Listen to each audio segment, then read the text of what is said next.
The Amazon API doesn't know how much you spent on your accountant, doesn't know how much you spent on web hosting, so many other expenses. So you're going to need to keep that separate anyway. From the income, like the FBA fees, seller fees, all of that, like, yeah, those tools are good enough for a sole trader. For a limited company, it becomes a bit more difficult because it's a bit more technical. The company has to have a balance sheet at the year end, which is essentially a statement which shows all the assets and all the liabilities, basically like where every single penny that it owns is at a particular point in time, which is its year end.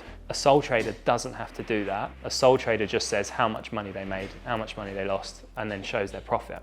And they get taxed on that regardless. The limited company, it gets taxed on its profit, but the owners, so the shareholders, only then get taxed on what they draw from it as dividends usually. So like the company, you kind of need to show where everything's going.